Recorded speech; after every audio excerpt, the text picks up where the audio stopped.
Bonjour et bienvenue dans cette vidéo. Aujourd'hui, on va parler d'intelligence artificielle et on va parler notamment des nouveaux métiers qui apparaissent ou qui sont modifiés grâce ou à cause de l'intelligence artificielle. Alors déjà, je voulais faire un point parce que je sais qu'on est de plus en plus sur cette chaîne. D'ailleurs, bienvenue à tous les nouveaux abonnés, ça fait plaisir. Le premier point que je voulais aborder, c'est que parfois on peut avoir l'impression, quand on voit tout ce qui sort sur l'intelligence artificielle, et j'ai eu des retours comme ça de temps en temps, on peut avoir cette impression qu'on est en retard, alors que ça vient à peine de commencer à exploser, en tout cas selon moi, je peux me tromper, hein. Je vais vous donner un exemple concret. ChatGPT, c'est sorti il y a moins de 3 mois. Ça dépend quand vous regardez cette vidéo, etc. Mais en gros, il y a 2, 3, 4 mois, quelque chose comme ça. C'est assez récent, hein. Ça fait même pas un semestre que c'est là. Et il y a des gens qui n'en ont toujours pas entendu parler ou que très brièvement. Au niveau local, ça fait une semaine que je vois apparaître des articles dans les journaux locaux. Ça veut dire qu'il y a des gens qui ont entendu parler d'intelligence artificielle qu'il y a une semaine, alors que vous, ça fait peut-être 1 mois, 2 mois, 3 mois. Et ils en ont entendu parler vaguement. Si vous êtes déjà en train de creuser ces sujets-là, de vous dire comment je peux me positionner, ou vous êtes déjà en train de vous positionner, d'apprendre des choses, de développer des compétences, vous êtes en fait déjà parmi les premiers. Vous n'êtes pas en retard, il y a plein de choses à faire, il y aura plein de choses à faire pour, je pense, un moment, et donc voilà, faut se détendre, il y a des choses intéressantes, et c'est aussi pour ça que je fais cette vidéo, c'est pour vous montrer un peu ce qui va probablement se passer dans certains métiers. Alors, je vais pas être exhaustif, d'ailleurs, n'hésitez pas à me dire ce que vous pensez de ces nouveaux métiers, et puis on pourra en parler en commentaire sur le Discord, comme d'habitude. Vous connaissez tout ça et vous avez tous les liens en description. Alors, le premier métier dont je voulais vous parler dans cette vidéo, c'est ingénieur en prompt. Bon, ingénieur, c'est un bien grand mot. Ça veut dire que vous êtes compétent, que vous pouvez faire des choses concrètes dans un domaine en particulier, que vous avez des connaissances structurées et vous savez les appliquer, les mettre en application.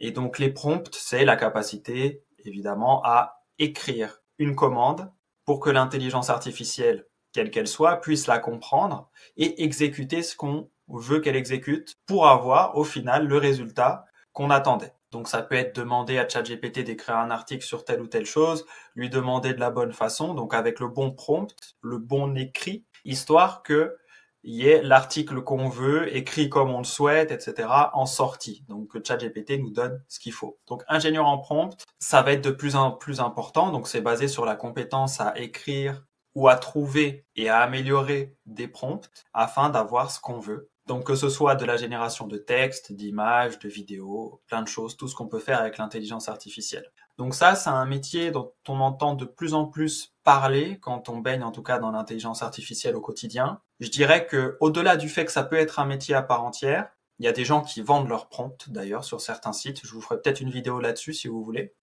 Au-delà du fait que ça peut être un métier, c'est surtout une compétence qui est importante. Et en plus, elle va être amenée à changer, à être modifiée, cette compétence. Si on regarde il y a quelques mois, pour parler au Playground, donc à GPT-3, enfin à l'intelligence artificielle d'OpenAI, l'intelligence écrite, ce qu'il y avait avant ChatGPT, qui existe toujours d'ailleurs, avant pour parler à GPT-3, donc cette intelligence artificielle, il fallait savoir exactement comment écrire et on ne pouvait pas écrire juste en français classique, c'était quasiment obligatoire d'écrire en anglais à une période et puis il fallait structurer ces phrases d'une manière non intuitive. C'était pas du langage naturel, en tout cas aussi naturel que quand je vous parle là. Alors que maintenant, ça s'améliore. On peut aller et rester dans du langage naturel et juste l'améliorer. Et demander à ChatGPT de modifier encore et encore en langage naturel, juste en lui parlant comme ça, et puis on arrive à avoir des résultats. C'est une façon de faire des prompts de qualité, c'est de faire au fur et à mesure avec un chat, donc un historique et qui s'adapte. D'où l'intérêt de ChatGPT d'ailleurs. Enfin, c'est l'un des gros intérêts et ça explique en grande partie sa démocratisation. Maintenant, un ingénieur en prompt, il va être un peu plus précis, il va comprendre pourquoi telle ou telle chose fonctionne. En tout cas, c'est ce qu'on lui demandait. Si on veut le considérer comme un professionnel, s'il veut être bon, il va falloir qu'il comprenne un peu plus que tout ça et qu'il aille checker l'historique, qu'est-ce qui fonctionnait avant, qu'est-ce qui fonctionne maintenant, pourquoi, vers quoi on va, et du coup être capable de s'adapter très vite, de faire des prompts. Et donc on peut payer quelqu'un pour gagner du temps là-dessus, pour qu'il nous fasse un prompt pour qu'on ait ce qu'on veut. Et puis après, ce prompt, on va pouvoir le réutiliser, mais on n'a pas passé de temps à le créer, à se prendre la tête, etc. Parce que parfois, c'est encore un peu prise de tête pour des choses très précises qui peuvent parfois être très complexes à créer au niveau d'un prompt. Et quand on utilise toujours le même prompt, ça peut être bien qu'un ingénieur nous le fasse en amont. Et du coup, après, on a juste à l'utiliser et il fait le travail et c'est top.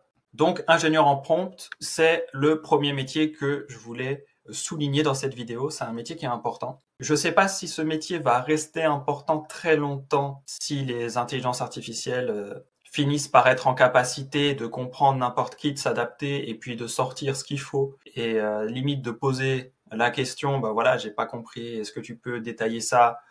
Parce que du coup, le résultat risque de pas être assez précis. Tout ça, c'est des choses qu'on peut développer en intelligence artificielle. Donc, ingénieur en prompt, je dirais que c'est le moment de s'y mettre, de développer des compétences. Si ça reste, ça va être top. Et si ça reste pas, c'est maintenant qu'il faut faire de l'argent avec ça. Donc, ingénieur en prompt, intéressant. Et dans tous les cas, si vous ne voulez pas forcément faire un métier que vous doutez, le fait de développer des compétences sur la création de prompts, c'est intéressant, c'est rentable. Rentable au moins en termes de temps, parfois en termes d'argent en fonction de ce que vous faites. Alors maintenant, on va passer à un deuxième nouveau métier. C'est le métier de consultant en intelligence artificielle. J'ai fait une vidéo sur la chaîne sur comment intégrer l'intelligence artificielle à une entreprise avec la mise en avant de 7 outils. Alors, si vous êtes sur la chaîne depuis un moment, que vous avez regardé un peu les vidéos, vous voyez qu'il y a beaucoup plus que 7 outils. Donc là, c'est vraiment l'essentiel, les basiques. L'idée, c'est quoi? L'idée, c'est de comprendre que aujourd'hui, il y a des personnes qui me contactent. Alors, ça peut être des monteurs vidéo, ça peut être des entrepreneurs d'ailleurs dans différents secteurs. Parce que à la base, j'accompagne des entrepreneurs depuis déjà 2015. Là, j'ai juste rajouté la compétence de l'intelligence artificielle, c'est-à-dire comment intégrer l'intelligence artificielle et où dans une entreprise. Ça, c'est un métier que je vais appeler consultant en intelligence artificielle dans cette vidéo. Alors, on pourrait l'appeler autrement, on pourrait l'appeler coach en IA, parce que tout le monde parle de coaching, donc voilà. Mais l'idée, c'est de se dire que si vous êtes capable de savoir où et pourquoi et comment intégrer de l'intelligence artificielle dans un processus, que ce soit dans une entreprise ou dans le quotidien de quelqu'un, eh bien effectivement, vous pouvez l'aider à gagner du temps ou à gagner de l'argent ou à en gagner plus. Et donc, c'est à partir du moment où vous pouvez apporter de la valeur, faire économiser du temps, permettre de créer plus, de gagner plus, eh bien cette compétence que vous avez, elle vaut quelque chose et donc vous pouvez en tirer un revenu et donc en faire un métier. Donc ça, c'est le métier de consultant en intelligence artificielle. Et encore une fois, la compétence qui est à la base, elle est intéressante, même si vous n'êtes pas consultant en intelligence artificielle. Allez checker quelques informations sur l'intelligence artificielle pour savoir comment vous pouvez l'intégrer dans votre quotidien ou dans votre entreprise, etc. Et puis, si vous voulez aller plus loin, plus vite que vos concurrents, comprendre plus de choses que vous n'avez pas le temps de creuser ou autre, eh bien là, à ce moment-là, ça peut être intéressant de passer par un consultant dont c'est le métier et qui, lui, du coup, passe déjà des heures et des heures là-dessus régulièrement, pratique déjà avec des clients, avec lui-même, etc. Et du coup, va pouvoir vous faire gagner du temps sur l'intégration dans votre entreprise de l'intelligence artificielle. Voilà, donc consultant en intelligence artificielle. Il y a un troisième métier que je vais aborder, qui fait partie des nouveaux métiers liés à l'intelligence artificielle, c'est tous les métiers liés au développement d'intelligence artificielle au sens, ça veut dire, en fait, là-dedans, il y a deux axes. Il y a l'axe, on va développer une intelligence artificielle fondamentale, je l'appellerai comme ça, donc comme GPT-3, comme Midjourney pour générer des images, etc. Donc ça, il y a plein de métiers liés à ça. Des métiers dans tout ce qui est programmation web, web, pourquoi web? Programmation au sens large d'ailleurs, développement d'entreprises, d'intelligence artificielle, et puis tout ce qui va avec. Les chercheurs en intelligence artificielle, il y en a de plus en plus qui rejoignent des boîtes parce que il y a des boîtes qui recrutent et qui mettent beaucoup d'argent parce que il y a beaucoup d'argent. Voilà, et il risque d'y en avoir de plus en plus pour encore un moment. Donc, c'est des métiers qui sont en vogue. J'appelle ça un nouveau métier parce que les intelligences artificielles, ça commence un peu à exploser maintenant, mais en réalité, c'est des métiers qui sont là depuis un moment. Programmeur, on connaît, c'est juste adapté à l'intelligence artificielle dans un marché en forte croissance. Bon, tous ces métiers-là, c'est des métiers où il devrait y avoir du travail pour quelques années aussi là-dedans, sans trop de soucis, si vous êtes bon, et si vous pouvez aider au développement d'une intelligence artificielle, voilà, il y a du travail. Donc ça, c'est le premier axe. Le deuxième axe sur le développement d'intelligence artificielle, il y a l'axe API. Donc, on va se greffer à une intelligence artificielle qui existe déjà, donc on va pas la développer. Par contre, on va se greffer dessus et on va l'utiliser pour développer un autre outil. C'est ce que j'avais vu, ce qu'on avait vu ensemble avec l'application Lensa dans une des vidéos de la chaîne, où effectivement, ils se sont greffés à Stable Diffusion. Si je me trompe pas, n'hésitez pas à me dire en commentaire si je me trompe parce que je check trop d'outils en ce moment, donc ça peut arriver. Et donc, ils se sont greffés à un outil de génération d'images. Ils ont fait de l'ingénierie au niveau du prompt. Ils l'ont designé dans une application mobile. Et du coup, après, l'utilisateur, il a plus qu'à cliquer sur un bouton et puis ça lui fait une photo de profil stylée grâce à l'intelligence artificielle. Voilà. Donc ça, on se greffe à une intelligence artificielle, on en fait quelque chose, un usage qui va intéresser des gens. Là, c'est aussi un nouveau métier. Je saurais pas comment l'appeler. N'hésitez pas à me dire si vous avez des idées de comment appeler ce métier-là. Peut-être entrepreneur, tout simplement. Je sais pas.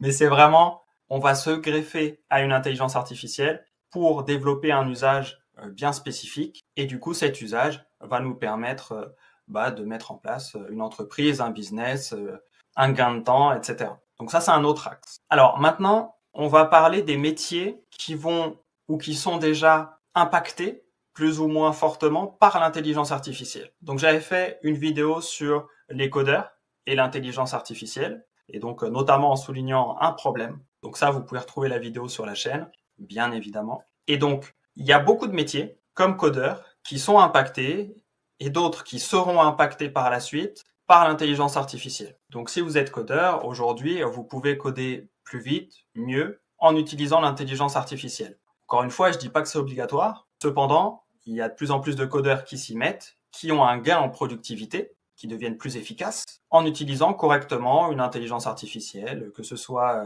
GitHub Copilot, ou que ce soit ChatGPT, ou que ce soit autre chose. Et donc, il y a vraiment cette possibilité d'optimiser dans un métier. Et donc, il y a plusieurs métiers comme ça dont on va parler là dans cette vidéo. Mais il n'y a pas que, bien évidemment. Donc, il y a le métier de codeur, il y a le métier de copywriter. Bon, c'est évident, on peut écrire avec ChatGPT ou lui demander d'écrire.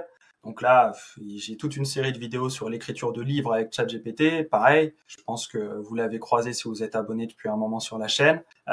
Le métier de copywriter, c'est un métier qui est en train de changer avec l'intelligence artificielle. Et il y a beaucoup de copywriters, notamment les meilleurs, qui gagnent en productivité et qui développent leur entreprise comme jamais grâce à l'intelligence artificielle. Mais encore une fois, il y a des problèmes dans le métier de copywriter avec l'intelligence artificielle, d'où l'intérêt d'avoir fait une vidéo dessus. N'hésitez pas à aller checker si ça vous intéresse et si vous l'avez pas déjà vu, bien évidemment. Ou alors si vous voulez la revoir, vous avez le droit aussi. Alors ensuite, il y a le métier de photographe. Le métier de photographe, il a tellement été impacté par certaines intelligences artificielles, et il va continuer à l'être, je pense, qu'à un moment donné, c'est légitime pour un photographe de se poser la question de est-ce que l'intelligence artificielle signe la fin des photographes? Donc, j'ai fait une vidéo là-dessus, n'hésitez pas à aller checker, où je parle d'un outil notamment qui pourrait être flippant pour un photographe, qui aurait peut-être peur de se faire remplacer. Donc, j'en parle dans cette vidéo. Et puis, je parle aussi un peu de ce qu'en pensent les photographes, ou en tout cas ce qui a déjà été écrit par des photographes sur le sujet. C'est très intéressant. Alors, il y a la photographie. On parle aussi d'intelligence artificielle qui vont faire des retouches, qui vont remplacer Photoshop, des choses de ce type. Il y a aussi, bien évidemment, le métier de graphiste, puisqu'on peut générer des images et qu'on peut les retoucher derrière. Donc, le métier de graphiste, c'est un métier qui est impacté par l'intelligence artificielle. Alors après, je mets ça dans les nouveaux métiers de l'intelligence artificielle parce que est-ce que graphiste IA, donc graphiste complémenté, dopé par l'intelligence artificielle, c'est un nouveau métier ou c'est juste le métier de graphiste qui a évolué? Ça, je sais pas, à vous de me dire. Mais en tout cas, c'est vrai qu'il y a des changements dans ces métiers-là, quoi qu'il arrive. Alors, je vais m'arrêter sur cet exemple des graphistes pour cette vidéo sur les nouveaux métiers de l'intelligence artificielle. Si vous avez des idées ou des suggestions de métiers que j'aurais pu aborder dans cette vidéo, n'hésitez pas à les mettre en commentaire. Et puis, pourquoi pas faire une autre vidéo par la suite. Donc, pensez à mettre en commentaire un peu les métiers dont vous voulez que je parle, ou les métiers où vous pensez qui vont apparaître et qui vont être de nouveaux métiers liés à l'intelligence artificielle qu'on soupçonne pas forcément. Sur ce, prenez soin de vous, c'est le plus important, et je vous dis à très vite dans de prochaines vidéos. Ciao, ciao!